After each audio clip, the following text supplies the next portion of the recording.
Good afternoon, everyone. It's my pleasure to welcome you to this GAGE webinar for the Day of the Girl Child, and we're going to be focusing today on girls' resilience and crisis-affected contexts. My name is Nicola Jones, and I'm really delighted to be joined today by Sophia Noguchi, who's the Technical Advisor on Women's Protection and Empowerment at IRC, based in Nairobi. We have Dr. Bassam Abu Ahmad, who's an Associate Professor and the GAGE Regional Director from Al-Quds University in the Gaza Strip. He's joined by Ahmed Abu Nemea, who's a GAGE adolescent researcher from the Han Yunis refugee camp, also in Gaza. Then with me here is Julie Rillette. She's the Research and Policy Associate from Girls Not Brides, based in London. And then we're also delighted to have Vera Mendoka and Dr. Shuba Rashid Jalal, who are respectively the regional advisors for adolescent development and for gender in UNICEF's MENA regional office. And they're both based in Amman in Jordan. So we have a fantastic lineup, and we're very excited about this discussion. Before we get started, I'd just like to give you a quick note on housekeeping. So if you find you're having any problems, then please do refresh your browser if you have visual or audio difficulties, or you could try opening the web page in a different browser. The questions that you have for presenters, you can post in the comments box on the webinar web page. And when you do that, it would be great if you could add your name and your institutional affiliation. And then also, please do tweet your thoughts as the discussion gets underway using the GAGE handle, which is @GAGE_program, and also hashtag Day of the Girl Child.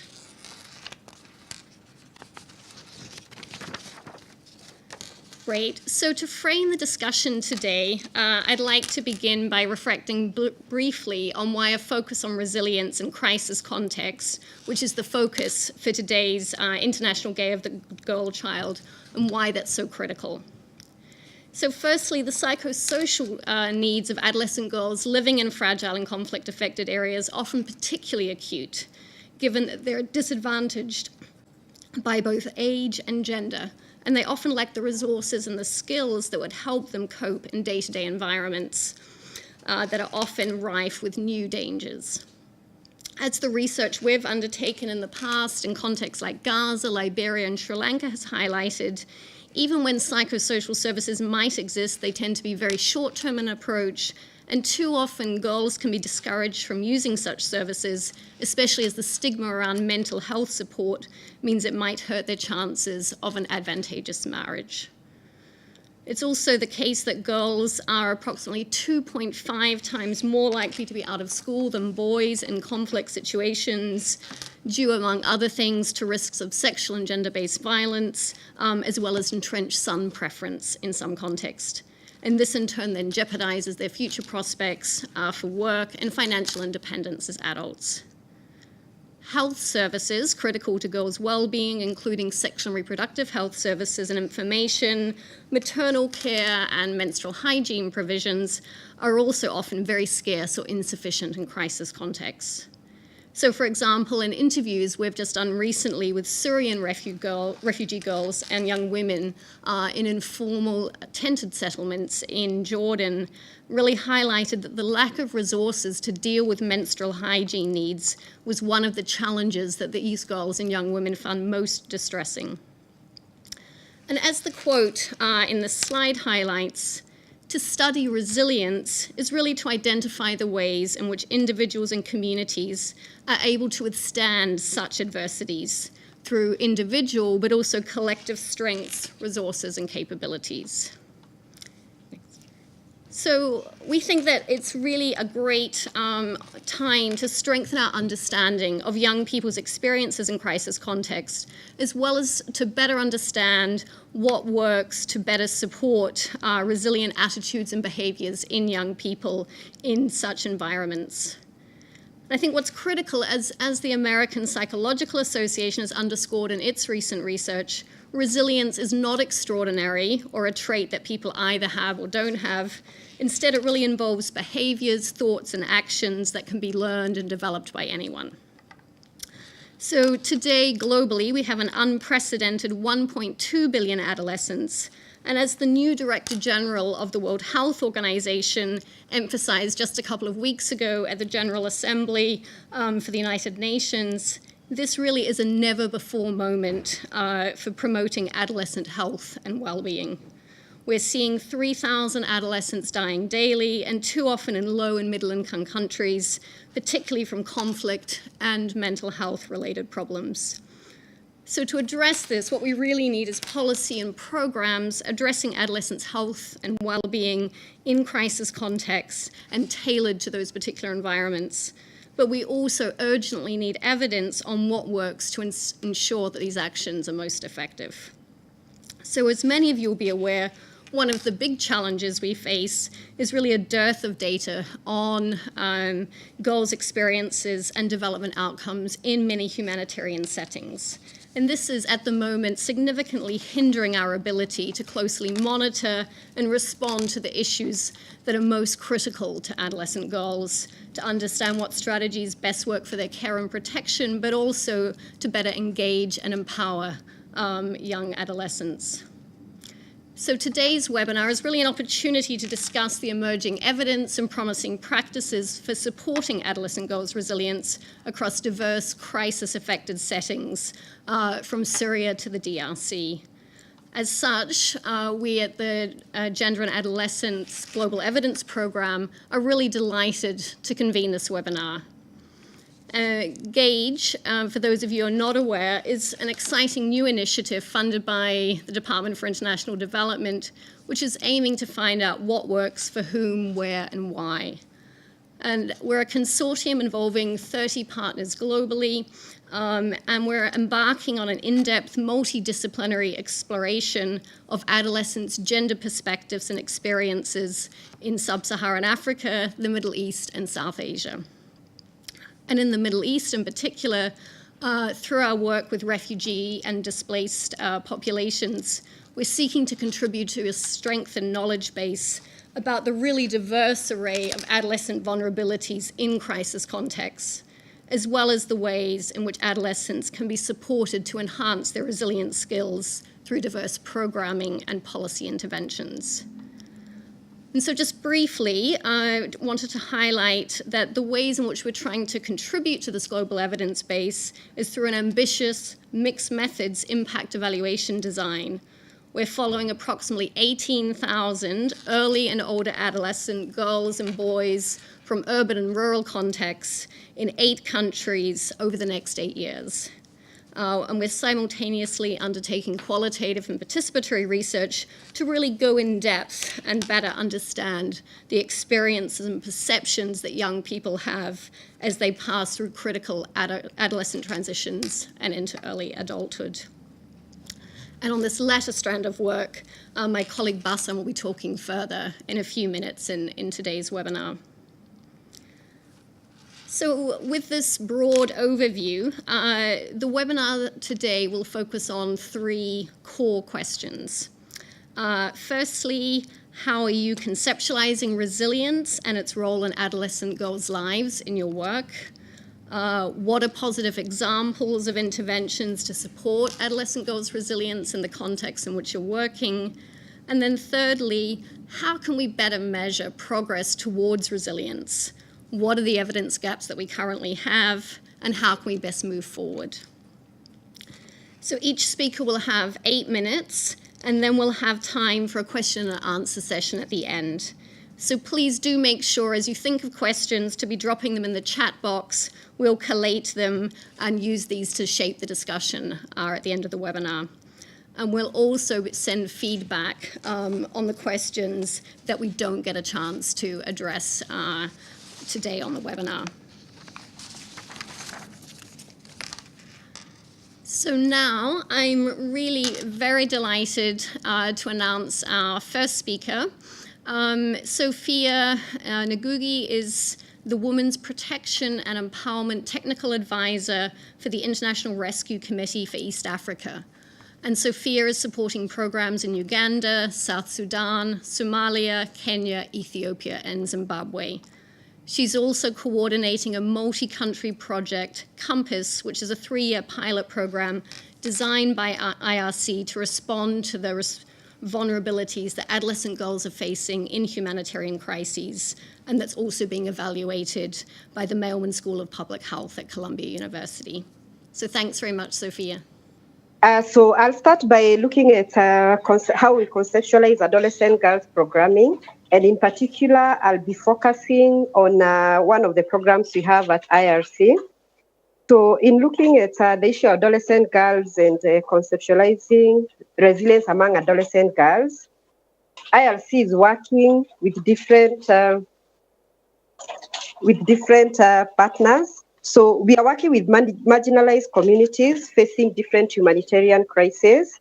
And we realize that for girls, then they particularly face challenges that are different because there is the gender and age cross-cutting challenges. And part of the challenges that we've already mentioned, including like early marriage, FGM, and intimate partner violence for these, the married or even with their partners that they have. Being adolescent girls, sometimes then we forget that they also face intimate partner violence. And in working with this, we realize that the culture of violence also and the unfriendly services that we often get in the different settings we have then become another hindrance to the girls accessing services. Most of the times, the community may not support girls reporting violence. There'll be victim blame, and sometimes then the solutions that are given in the community could be solutions that are harmful to the girls, like, for example, girls being made to marry their abuser. So in terms of resilience, then it's about working with girls in a way that they are thriving and making decisions regarding their lives in this environment that they're in. For IRC, especially working with the displaced communities, the girls are already facing extra challenges apart from the gender and age. They are the challenges that have come from having being displaced from conflict. And in those situations, then even the family structures, including the parents and caregivers, who would in many instances then be the allies for the girls, may not themselves be that resilient in that situation. So then our work then hopes in enabling girls to lead safer and healthier lives that are self-sufficient to the extent that it is possible, that they feel free to make their own decisions. They can plan for their safety and also forming social networks. In other words, living their dreams despite other challenges they could have faced. In this case, we work with girls who are already married, but much as we'll be talking about early marriage being a challenge or something that we are really hoping the girls don't get into, the reality is that some of the girls we are working with are already married. So how do they live a good life and meet their different life dreams despite the situation they're already in? So I'll be looking at Compass, a program that supports girls. So much as IRC is working in different countries, different contextualizing the adolescent girls programming to different situations and to different contexts in different countries. So currently we've been evaluating the impact of Compass. Compass stands for creating opportunities through mentoring, parental involvement, and safe spaces. So this program has been implemented in different countries, and we currently finished assessment evaluation of impact for DRC, Pakistan, and Ethiopia. The report is being launched today, so I hope that will be ready for sharing soon. So looking at the impact, we can say, and how we have achieved then the girls' resilience.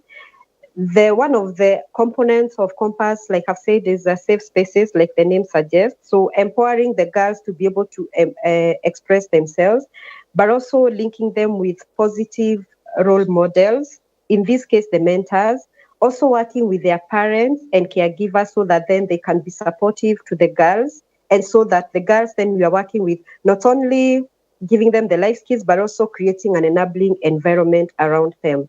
So part of what then we do is that ensuring that there's consultation with the girls throughout. so that the program become responsive to the need of girls. So some of the results then we've seen is that there's high acceptance of the program from the girls. They not only from what they said, but also the high attendance, such that we had girls trying, despite being in displaced situations and there's insecurity, and sometimes it's not easy then to go to those spaces, the safe spaces that we have. They found this as part of what they look forward to every month or every week when they're doing these sessions. So it means that then they had an extra safe space they can go to in the community, being where then we are having these forums. So there's high acceptance of the program. Then they believe in that they can do better, more positive about their lives, self-esteem, being more optimistic about their future despite the situation that they're finding themselves in. So we found that then to be one of the impact for the girls, that now they think that despite the situations they're in, they can still live, still a more fulfilling life. So the issues of self-esteem about the present and the future, but also believing that they deserve better. That now most of the girls at the end will be reporting that we don't think girls should be getting married early. We believe that girls should be getting more education. So those are some of the things then that they felt that being girls, despite all the issues that they face and despite the culture, then they know they deserve better, and believing that from that program. Then the issue of social networks is also something very strong, because for resilience for the girls, then the social networks are important, both from the girls that they're interacting with, but also from the mentors they have. Most of the girls then reported that they know more adults that they can depend on, including the parents and the caregivers that we engage in, but also the mentors. So they knew more adults that they can go to. And also the issue of knowing where the services can be accessed. So as I finish, in measuring the progress in resilience and the evidence gaps that we have, one of the important things in measuring resilience is ensuring that the girls are really participating, not just in the implementation, but also in when you're trying to contextualize and to ensure that whatever we are delivering to them is responsive to them, so that we have the girls then informing what we will be measuring at the end. There could be aspects that we may be assuming are the measures of resilience, but it could be a bit different if we clearly engage the girls. Then some of the gaps include having enough evidence on what work to prevent violence against women and girls. We realize that there are not so many, from the researches we've done, we realize that there are not so many programs then that have assessed how working with girls is reducing violence against the girls. Then looking at the role of the wider community norms and parents' expectations, and how these directly contribute to the changes in resilience, because like I said in the beginning, for these girls, the parents they're living in are mostly then facing almost similar challenges as the girls are facing. So looking at then how that affects the resilience of the girls. Then the linkage between parents and caregivers on resilience, then even in our research, we realize that this is something we need to go deeper into to be able to assess then how deeply does this affect the girls themselves. And finally, when we look at the girls, they're in different categories, and we need to find out how best to engage girls. At what age do we need to engage girls more? And does engaging girls when they're younger, let's say like 10 to 14 years, does this increase resilience in later adolescence? Because we realize that the challenges the young adolescents face are a bit different from what they face as they become, they get more into the teenage. So from early puberty, it could be a bit different. So could engaging girls when they're a bit younger then increase their resilience? So one of the things we are hoping is that when with the compass, we are trying to see how we fill some of these gaps. Thank you. Thank you so much, Sophia. We're now turning to the presentation by Dr. Bassam Abu Ahmad. Bassam is an associate professor at Al-Quds University and has worked in the social sector, undertaking evaluations across numerous programs in health, education, psychosocial services, and social protection. He's part of the Gauge management team and leading a program of work on adolescent girls in Gaza. And he'll also be joined by one of his colleagues, Ahmed Abu Nemea. Thanks very much, Bassam. Regarding our conceptualization of resilience, the GAGE conceptual framework takes a holistic approach. We can even call it system thinking approach of paying adequate attention to the interlinkages and interconnections between the three C's, which are the capabilities, outcomes, the context, which is very important in determining challenges, and resilience as well as the resilience and the challenges. And also it considers the change pathways which we can adopt in order to enhance resilience and improve the psychosocial well-being. GAGE conceptualizes resilience in a more broad definition that considers not only helping the girls to face challenges and setbacks they face, but rather trying to develop them to develop strong self-control, and strong sense as well as the capacity to develop goals and inspirational goals now and in the future. And GAGE takes the psychosocial domain and psychosocial component as an entry for doing that. The program indeed adopts a holistic approach in order to understand and address and promote as well the resilience promotive factors, including enhancing girls' resilience through education, having more social networks, having more access to education, access to information, building economic empowerment skills, as well as providing opportunities to exercise violence and agency. However, in contexts like Gaza, it's challenging really to support resilience, perspectives, attitudes, and practices as well. Especially the situation and the context is very complicated as a result of the protracted nature of the crisis in Gaza. This protracted crisis really is manifested in many features, including the political turbulence. Gaza is being occupied now, for hundreds of years, and recently by the Israeli occupation. And this occupation, it seems that it will never end. Also, Gaza in the last 11 years being closed, and there is restricted siege and closure. In addition to the division among the political parties, we have fights among the two main political parties. During the siege and the occupation and the restriction imposed by Israel, the development policies were followed, which led to economic collapse, demolition of economic collapse, and really adversely affected the mental health and the psychosocial of the people. In addition to the political turbulence, as a result of the siege, the closure, the war, there is long-term economic hardship manifested in high level of poverty, unemployment, food shortage, as the next slide will show. UN best described the situation as a chronic emergency and a protracted human dignity crisis.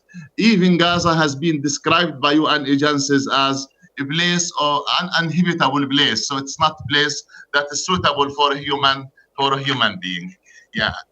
The legacy effect of chronic occupation, siege, and war and division resulted in high level of psychosocial problems like high rate of PTSD, chronic anxiety, depression, behavioral problem, attention deficit syndrome, bedwetting, bad memories, nightmares, daily frustration. And this really manifested in a common of a problem. Recently, we noticed that there is even increase in the rate of suicidal attempts who come to hospitals, which increased from 20 per month in 2013 to almost now 50, in the past month, which really reflects the degree of frustration people are facing that this situation and will never end, and the loss of hope that people really, especially adolescents, are facing, and the majority of these cases are adolescents female. In addition to the, to these issues resulted from the conflict and the political context, also there is increasingly conservative social norms. As a result of conflicts, the masculinity attitudes in the community are increasing. Therefore, we will see more cases of early marriage, and this is really has devastating effects on the psychosocial condition of the girls and affect their future life. The restriction in movement of girls, the restriction on their use of for example, social media, the limited recreational opportunities because of lack of services, as well as lack of resources. The overprotection, always the girls needs protection. She's regarding as being untrusted, and always she will be under protection and under guidance of male. The lack also of understanding from parents to the adolescence issue. All these also adding to the complexities and the vulnerabilities adolescents face. Yeah. However, in the Gauge project, to measure resilience, and assess, we use a mixed method approach, and these approach are part of the larger participatory action research. In the past year, we conducted a pilot in Gaza with working with adolescents from 15 to years old, and we did that at the CFTA. I'm really honored to have one of the participants, who is Amal. She was with us. Amal is now 18 years old. She's from Khan Yunis. She's a refugee and was a participant of the pilot exercise. Before talking to what we did this year, to measure resilience, and monitoring it, I will give the speech to Amal to talk about her experience in the pilot in Gaza, which we conducted last. Amal. Hello, thank you a lot. It's my honor to be here with you today and to talk with you. I would like to tell you what this experience made with me and how it changed my life. It was a unique experience which added to us more social awareness. It helped us break the fear of people looking at us and telling us what you have to do and you have to do. You have to do it. And also added many experiences to us, such as making interview with others and talking it freely. And it was a very important thing that adolescents there don't always speak with others, and fear they also in their hearts they can't express their feelings and how they feel about their life, about their fears, how they contact with others. This circle of their life is just messed up. So they rarely do researches and go deeper into the subject we talk about first. What I like best in this research was that we talked about ourselves, asked others about their lives, what they complain from, and how they deal with their lives, their problems. I liked the most that I compared my life, my own personal life, with others because I don't talk about my personal life even to my parents. So when I ask others how they do, what they do with their problems, and compared it to my own life, I was really happy that when I know that others have the same problem as me, I'm not alone in this, and there is many people have this feeling of fear from expressing about their personal feeling. I was very interested at the beginning. It's right that it was hard work because I was at secondary education this year, but I liked the project, and I have much experiences here, and it was really awesome. Dr. Bassam. Okay, thanks, Amal. Yeah, to go back to the activities we have done in order to understand and monitor the resilience in Gaza this year, we mapped the services available. Yeah, by visiting the organizations that are working in the two targeted areas. We worked in two areas, in Jabalia camp and in Shujaiya, and areas that have been affected by conflict heavily. Yeah, so and we focused on the on the services, psychosocial well-being, for example, empowerment, gender-based violence, yeah, and integrity and participation, voice and participation, and we complemented the mapping exercise, yeah, by doing and implementing a facility checklist, yeah, which really which really addressed many components, including how much the services provided are relevant and how much the services provided are gender and age sensitive. Yeah, and how much the systems available at organizations are supportive to adolescents. We complemented that with the key informant interviews with the policymakers, donors, yeah, and as well as the regulators of the services in order, yeah, to see how much their programs are supportive to the long-term resilience. In addition, we implemented adolescent perception survey using interactive tablet-based tool, which was very user-friendly for adolescents to explore their access to services, their perception about the services, and how much they are satisfied about the services and the places, and how much it meets their expectations. Yeah, we complemented that with in-depth interviews with 35 adolescents, yeah, particularly selected to reflect the various vulnerable groups, which really delivered very rich information and really provided another perspective. So the providers told us something. Then the IDIs we conducted provided and looked to the issues of health, in addition to conducting 12 focus group discussions also with adolescents, which included really very interesting interactions with adolescents, including and the Madam President exercise. Yeah. However, what we noticed that although the services are generally available and looking from outside, you will see that there are services. However, still these services are not responsive and to the girls' needs, and many of the girls who face issues and the problems are still still they need services, and despite they did not receive the services, and the codes reflecting of that. However, despite the gap, there are some positive examples, like for example the Gaza Community Mental Health Program. Okay. Thank you so much. We can carry on and hear more about that in the question and answer session. I'm sorry to move on, but thank you very much to you, Bassam, and also to Amal. Some fascinating work there. Now I'm very happy to introduce Julie Rillette. Julie is a Research and Policy Associate at Girls Not Brides, which, as many of you know, is a global partnership of more than 800 civil society organizations working across 90 countries to end child marriage and enable girls to fulfill their potential.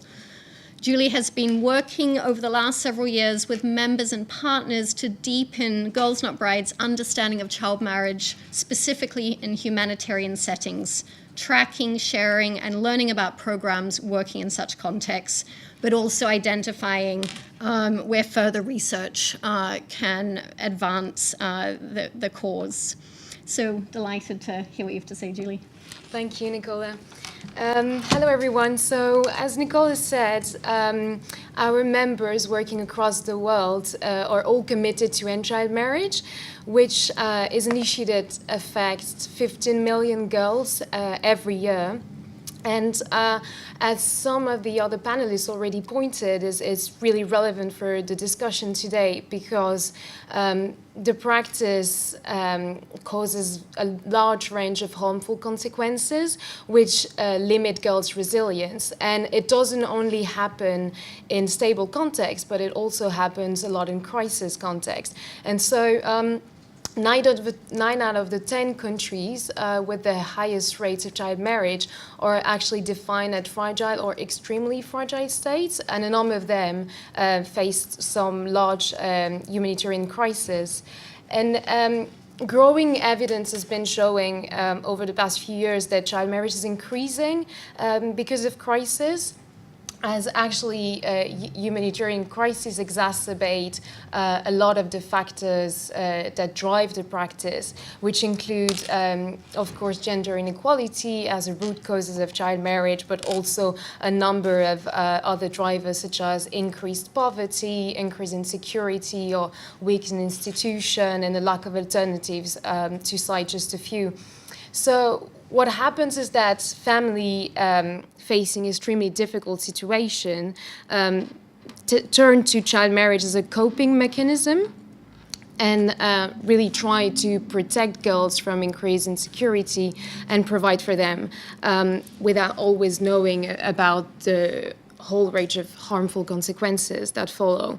So at Girls on Rights, in consultation with members and partners, we developed a theory of change a couple of years ago that highlights a range of strategies to end child marriage, and that also includes a broader vision that goes beyond delaying marriage, but really tries to encourage to build girls' skills and confidence, both for unmarried but also married girls, and create the enabling environment that they need to express their resilience. So in the past couple of years, I've been liaising with members and partners at Girls on Rights to synthesize what we know, what we don't know, understand the practice better, and try to connect practitioners to learn from each other. So I've included in this slides a few approaches that are being used on the ground to address child marriage and improve girls' resilience in crisis. So the first one is identifying girls that are at risk, so especially including married girls, as colleagues at IRC pointed earlier, they're particularly vulnerable and difficult to reach and often invisible. So it's really important to identify girls and also understand their needs and then tailor programs to really respond to those needs. So to cite just a couple of examples, this is what I remember the Women's Refugee Commission is doing in South Sudan, and also colleagues at IRC in Lebanon. So one has been using a mobile tool to identify girls, while the other has been using more qualitative research to really understand the needs and respond to them. A second approach is investing in girls and really responding to their needs through various services. So it can be responding to their immediate needs, like our member Women for Afghan Women is doing in Afghanistan by providing shelters, service referrals, and also legal aid for girls that might want to annul a marriage or take their case to court, or whether it's responding to longer term needs. Like in Cameroon, one of our members, ALVF, is providing space for girls and women affected by gender-based violence, and girls that can access life skills, income-generating activities, non-formal education, and can also discuss the root causes of child marriage, discussing gender inequality, etc. And the last example that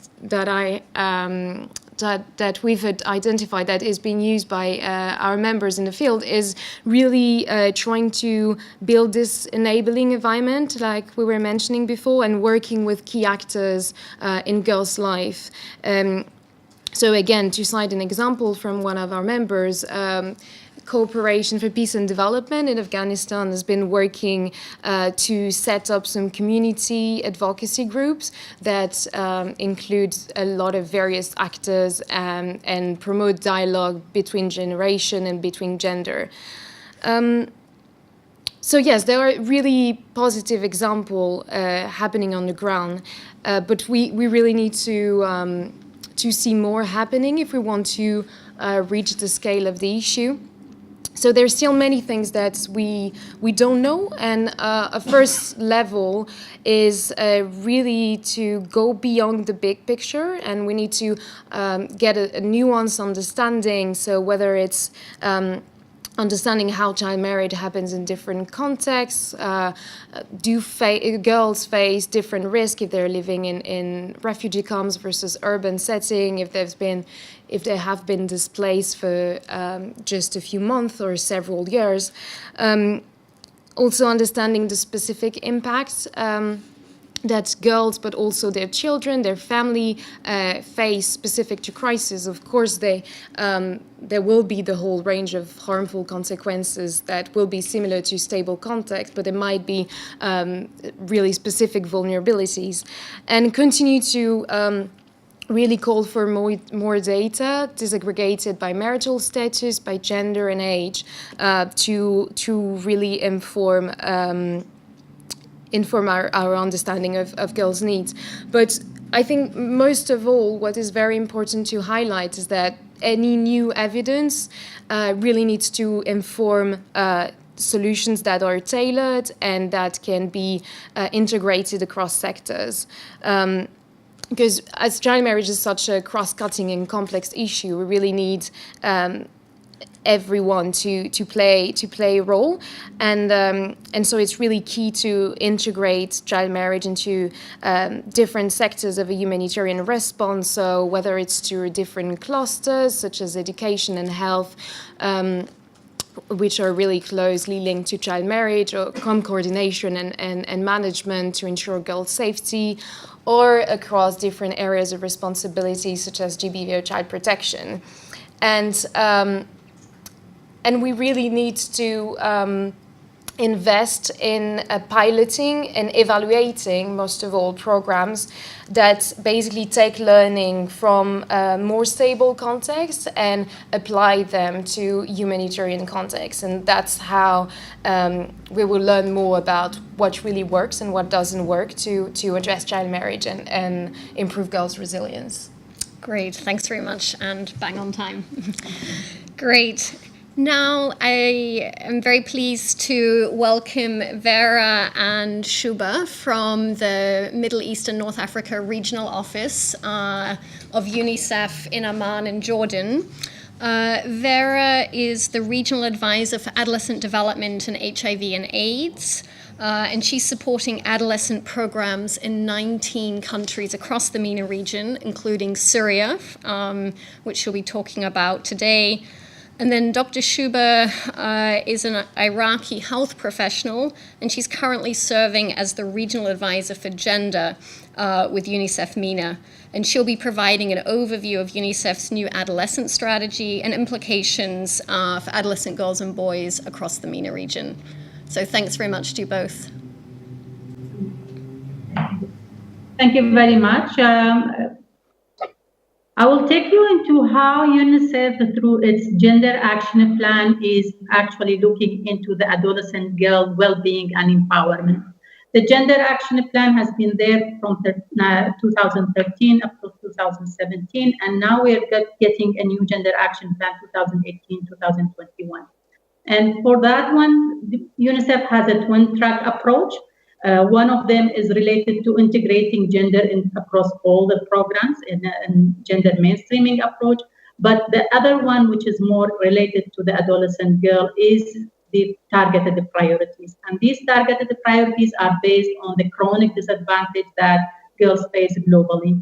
One of the targeted priorities is related to secondary education and STEM, which is science, education, and all skills that girls need to have. So it's not only the girls need to be on the primary education, but how to actually support the girls to maintain the education through the secondary level as well. This is the green one I was referring to. The blue is about child marriage. And as was Julia was presenting to us, the situation globally affects the girls. And this is one of the areas that UNICEF is trying to focus with the global partners to address it. The yellow one you can see is promoting gender responsive adolescent health. And for this one, we're focusing on teenage pregnancy, on nutrition, on HIV, and anemia as well. So, and the last one is related to addressing gender-based violence in emergency. These are the ones in the circle. The new targeted priority, which has been added in the current 2018-2021, is about the menstrual hygiene management, which is recently included in the targeted priorities. These targeted priorities, as I say, have a key principle is that of comprehensive integrated programming. As you can see, each one of these are actually linked to other and are actually contributing to other one. A girl who's disadvantaged in terms of her health, she cannot continue education. And the same thing goes for other things as well.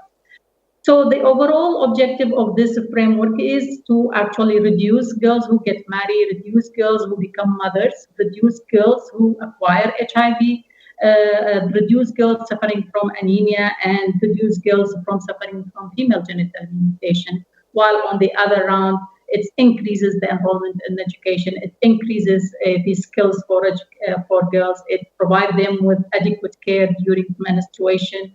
More girls are treated against, vaccinated against some of the dangerous diseases. And of course, more girls are getting quality care during their teenage pregnancy period. So in relation to this, the session that we have, the whole issue is these are more of developmental key targeted priorities. However, they are 100% linked to the emergency. As Julia was referring, we are witnessing a lot of girls getting married off as child below 18 and below 15, and in some cases even below 12, just as a result of the conflict that's happening right now in Middle East and North Africa region. The same thing goes for adolescent health. Many of those girls, for example, like now in some districts in Yemen, we have 50% of them are getting married young, and they don't have the family planning services, so they end up getting a pregnancy, and the complication of the teenage pregnancy is more for maternal health, for the adolescent health herself, but also for the fetus, if not for the lifelong complication of pregnancy that she may face. The same thing that's happening in terms of menstrual hygiene during emergency. Something related to dignity of the girl child, something related to every day and every girl passing through this period in her life. And in emergencies, it's even worse than in normal life. The same thing goes for violence in emergency, and this is something that we have all been witnessing, that the girls are not spared from the violence of the emergency, not only from the violence of bombing and killing, but also from the sexual abuse gender-based violence that she may be subjected to. So in general, these are some of the areas that I wanted to reflect upon, and to see why we are thinking of emergency as a link to our development program. I want to give an example of the project about the adolescent health. This is an example where a model where it is having adolescent centers addressing HIV, where it has an outreach component, it has a community component, and it has it passes the adolescent at risk. It's only focused at risk, and it affects, it takes the adolescent to different steps. So once they are identified, they go into check-in, assessing their age, what do they need, what kind of services they need, and then they go into the interventions that they need, whether it is skills, whether it's training, whether it's economic opportunity, and then to assess those attending those centers and send them if they are in advance, improve their situation, then they can be discharged, or if they need more, then they can be related on. The reason why I'm responding and linking all the interventions from humanitarian to development is actually related to how we want to ensure that during emergencies, because if we're saying that these are chronic disadvantage situations for girls in development setting, then definitely in emergency setting, this is going to be more worse, as I'm saying. And hence, there are some consideration that we need to take into context, into consideration, if we want to actually link our development and humanitarian setting. So I'm gonna take you through some of the program, some of the links that, some of the tips or what you call like consideration. One of them is if we want actually to look at it, do we want to look at it from what do you do in developmental period so that the emergency response and the emergency impact is less? So what do we do in preparedness to actually respond to emergency? But at the same time, what do we do in emergency that is not only responding to the needs, but looking beyond the emergency into the longer term vision program? And this is one of the things important if we want to address resilience of the girls. So it's not only providing them with shelter, it's not only providing the water, but how we can program our projects in a way to look beyond that and see into more of the transformative agenda linked to the immediate response that we are doing. Addressing social ecological factors. The example that Sophia has shared with us about the community level work, where you are addressing the girl herself, but when you are addressing the community, you are addressing the parents, you are addressing the wider community, even at services and policies. You need to have a comprehensive look of the program before you actually say, I am just responding to the needs of the girls in this emergency. We have to work across sectors. I have showed you why UNICEF is focusing on these 5 priority areas is because the interlinkage between them. We really need to build on local level ownership and engagement through participatory approaches. If you want to change, if you want a transformative agenda where actually builds the capacities and empower the girls, you really need to work on how you want to engage the local, how you want to engage the girls in the volunteer work that you are doing, how you want to engage the community in the monitoring component that you are doing, how you want to engage the whole surrounding environment in dialogue, in communicating on voicing their needs. Those elements are really important to inform the emergency response programs and make them more tailored to the needs of the people rather than sitting in an office and deciding what you need to do. And often we have seen through the experiences that many of the programs which are not participatory fail to deliver what they have originally planned. One thing is enhancing government ownership. Within a minute, please. Sure. The 2 other points that I wanted to say is the importance of engaging government and their accountability to actually not only do the response, but also take that response in a way to strengthen their data collection, to have more data for girls and boys and other things that we need to know about. And that links to the final comment that I wanted to make is to strengthen the evidence. We have a lot of a document here and a document here and a survey here and a qualitative assessment here, but we really don't have systematic evidence-based generation during emergency setting that could actually inform programs. And we don't have the knowledge on what the program is actually working during emergency. Is it working to bring the one from development to implement an emergency? So these kind of evidence are really important for our programming forward. I'm giving the floor to Vera now to take us into another dimension of how we want to look into the resilience of girls. Jessica, do we have time? Can I talk for a couple of minutes? There's additional points, we can weave them into the question and answer session. That would be great. Oh, no, definitely. So the 2 points I will talk about in terms of our experience within Syria where we are actually working now with the adolescents and youth program. There is a coverage. We reach around 100,000 young people are actually leading and implementing initiatives on the ground in Syria, in different parts of Syria. What we find within that is in all the programs where we are looking at empowerment of adolescents and youth, looking at the sustainability, is looking at ensuring how do we sustain these programs. And through multiple ways of engaging adolescents and youth, we have seen sustaining the programs can work only through linking very closely with sectors, ensuring systematic engagement of young people as advisory groups, and also addressing the needs of young people, whether it's vocational, participatory engagement, and through multiple research. So if there are questions, I can specifically focus on that. In our measurement tools, what we have also seen, that we are able to capture changes in their perception, and we are able to capture individual level long-term measurement. The challenge has been to sustain this in terms of the scale. So right now, these measurements are being more at a pilot scale and not across to the whole 100,000 adolescents in youth that we work with. So these are some ideas that are what comes through with young people, even in a crisis situation, and especially for adolescent girls who have very limited opportunities, is their hope, their willingness, and their interest to be part of the process despite the multiple circumstances.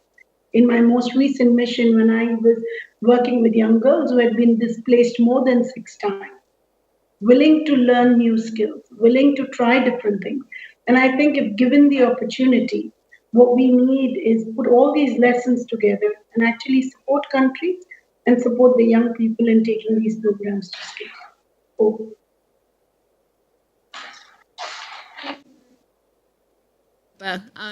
Would love to hear more about your experience in Syria during the question and answers. So we have been given a number of questions by those of you who are listening, and so I'm going to group them together. So there are several questions that were directed at our Gazan colleagues, to Dr. Bassam and Amal, and they're asking if you could talk a bit more about the differences in coping mechanisms that are used by girls and boys. Also, to talk a bit more about what's specific about the stigma that adolescent girls face in accessing psychosocial services, and also to think about what would a girl-centered strategy look like. So maybe we can start just with some brief answers from you, and then the other sets of questions we have are to the whole panel. So maybe Amal. Ahmed. Yeah. Hello, can you hear me now? Yes, but if you could speak quite loudly, please.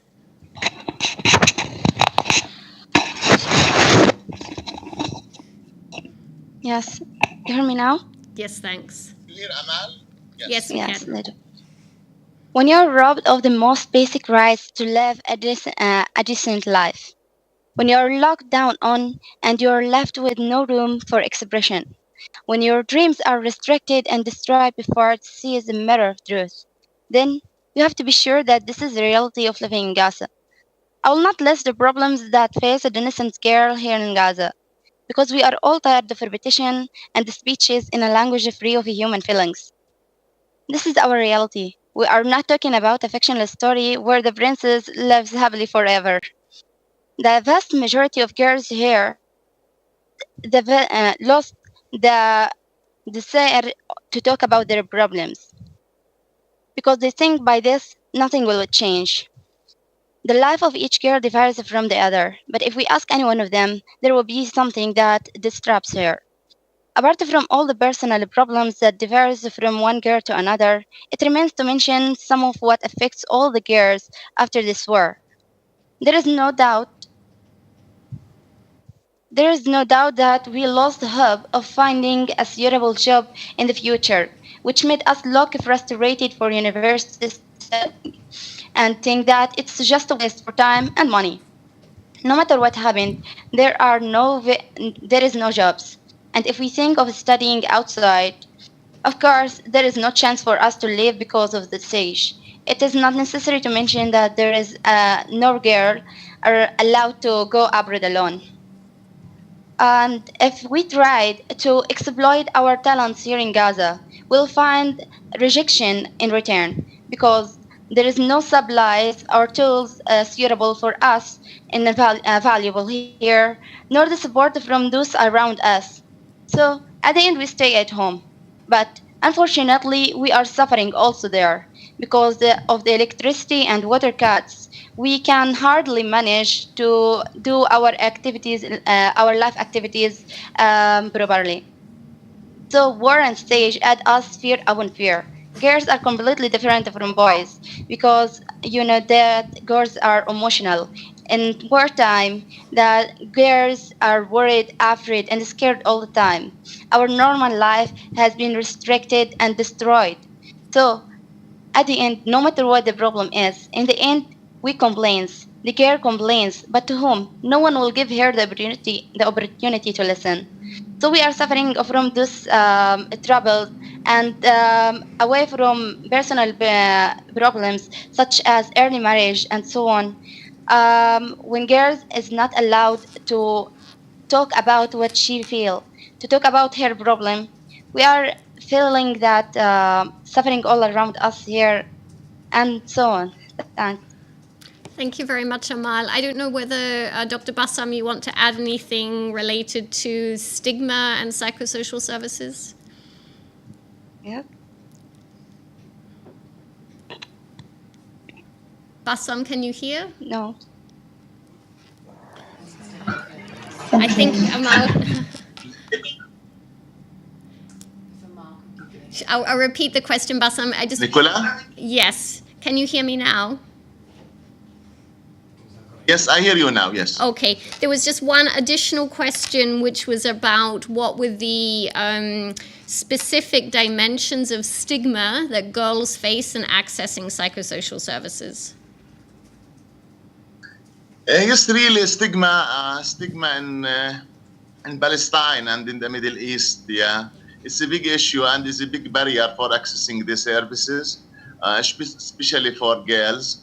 Yeah, so stigma and psychosocial services and mental health really, stigmatized partially because people are not they don't know the reason, so they link it with something external. With losing minds, with being, crazy or things like that. So usually people who seek, services are being stigmatized. Especially when it comes to girls. And people will be very careful before they send their girls to be to the psychosocial services because of the marriage chances for the girls. So if they seek the services, they will start to think that there are issues in the family, and this is going to affect the reputation of the family and the marriage chances among the family members. Sometimes even the providers themselves, so because of the cultural mainstreaming, they prohibit some of the, especially the girls to come and seek services. So usually the first option for people is to try traditional healers, to try other things, even to deny it, before going and seeking social services. However, also providers working in psychosocial services are being stigmatized, and also they are feeling isolated.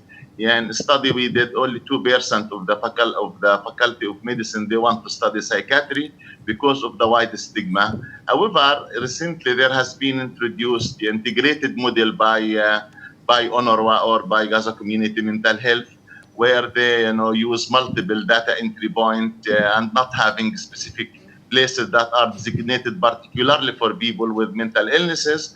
And this integrated model is reducing the stigma. Stigma is still there, and ladies and girls are more stigmatized, although men are more hypersensitive to the stigma associated with mental health services.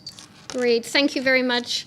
So the second question we have is related to the vulnerabilities of adolescent girls with a disability. And the person writing the question says that girls who experience disabilities as a result of conflict face social exclusion, but also exclusion from access to education, health, to get married, to get out of the house, which in turn they think has a significant psychological impact. So this is now to the full panel. I don't know whether Sophia or our colleagues at UNICEF have something to reflect on in terms of adolescents with a disability who may or may not have been reached by programming. Sophia? Hello? Okay.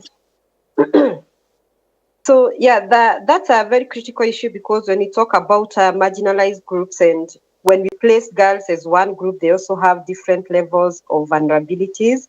So like for the Compass program and for most of the adolescent girls programming that we do at IRC, what we do is that we have a criteria of selecting the girls who get to first access the services. Of course, the ideal would be that as many girls as possible could go through the program. But definitely because of the resources, what we do is that we have a criteria whereby with the community, we go through some of the vulnerabilities that we look at, and that we should with the community use then to select the girls to participate.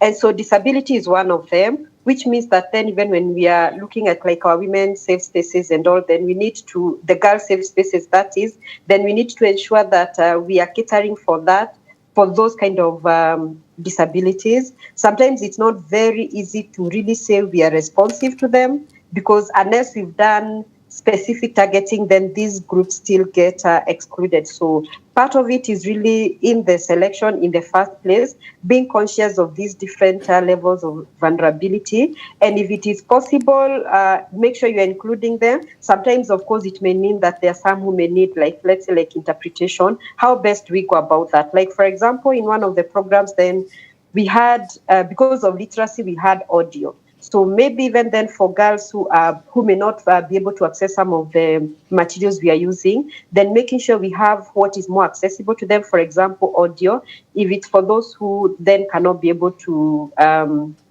to read or something. So, and also making sure then we are working with organizations that are specifically dealing with persons with disabilities, because then they also have expertise on that. So yeah, that's a gap, and I feel at the recruitment is one of the places whereby we are able to do that. Excellent, Thank you. Shuba or Vera, do you have anything to add?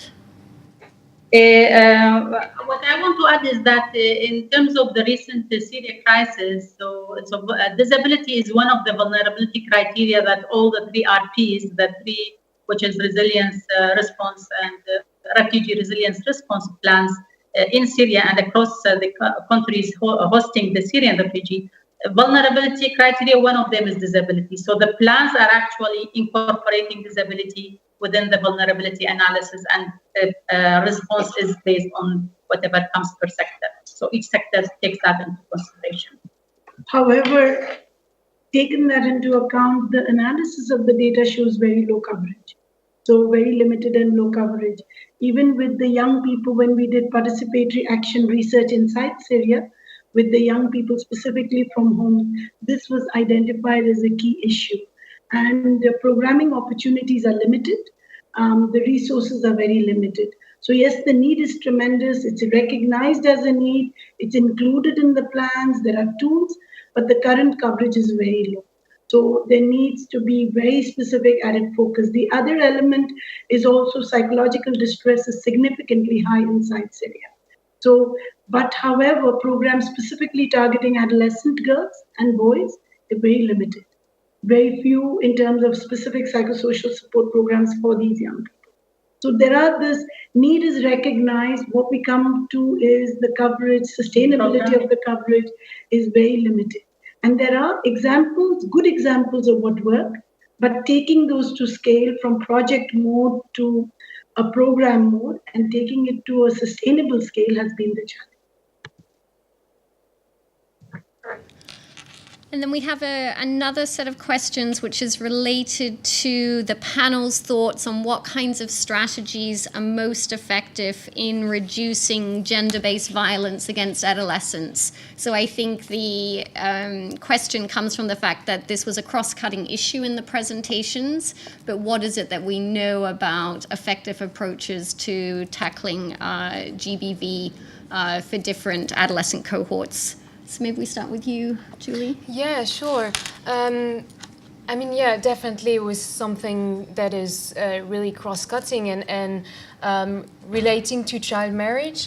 Child brides are at very high risk of experiencing gender-based violence. I mean, child marriage is a form of gender-based violence itself, but then in the context of marriage, whether it's intimate partner violence or a whole range of psychosocial, emotional violence, etc. And I think one of the things that is very important to do, I know that there are various initiatives that are being developed, trainings for practitioners, field workers on how to integrate gender-based violence across different sectors in the humanitarian response. And I think there's been quite a lot of attention given to sexual violence, which is obviously a critical topic, but also other forms of violence are not always included in those trainings. And I think whether it's FGC or child marriage or other forms of harmful practices related to violence, it's really important to include those. And I was just thinking of the question on stigma before, and it's also something that our members have been seeing across Europe and in the Middle East, where child brides actually get divorced because the marriage was only a temporary thing to take advantage of girls, and then they faced a strong stigma even within their own community, and so that's why it's also very important to focus on girls, but also the families and communities and the enabling environment that we were talking about before to prevent this type of violence too. Great. And anyone else on the panel have thoughts about what's been effective in your experience around tackling GBV in crisis contexts? We were just talking also bilaterally as the question was, in terms of the research that we had done with young people, participatory research done by young people, the gender-based violence was in many different forms and at many different levels. And what the solutions were known or available but not accessible. So there are that way, intersectoral way of working for addressing these. So simple things, even in terms of discrimination and violence within school, which results in dropping out, access to schools at home at different levels, from whether it's the caregiver or whether it's a peer or whether it's, so that violence is at multiple levels, and where programs that engaged communities, had engaged sectors across in an intersectoral manner, those had worked.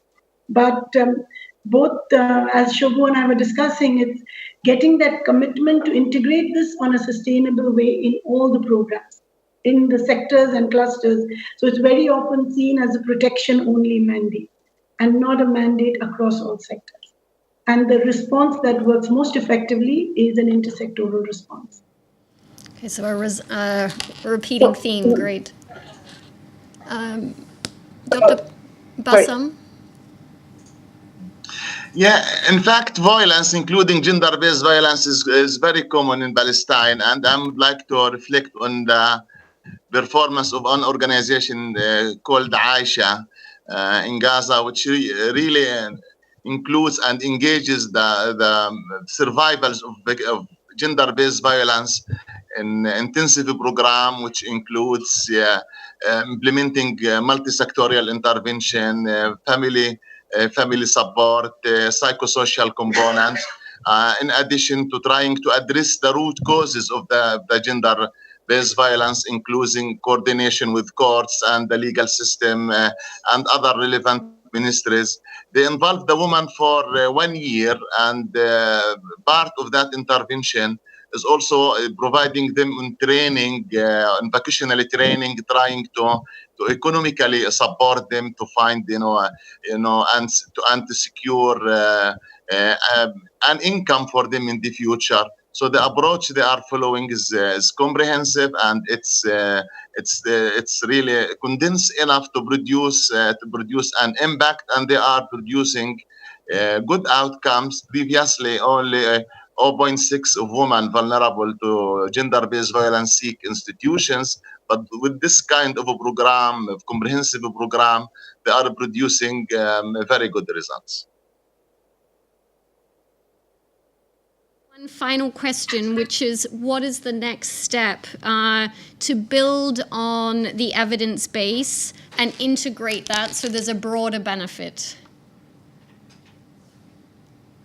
So I think there was a lot of discussion about evidence gaps, etc. So I think, the question is looking for perhaps some quick wins or some clear steps as to what might be next in terms of making the links between evidence, programming, and policy development.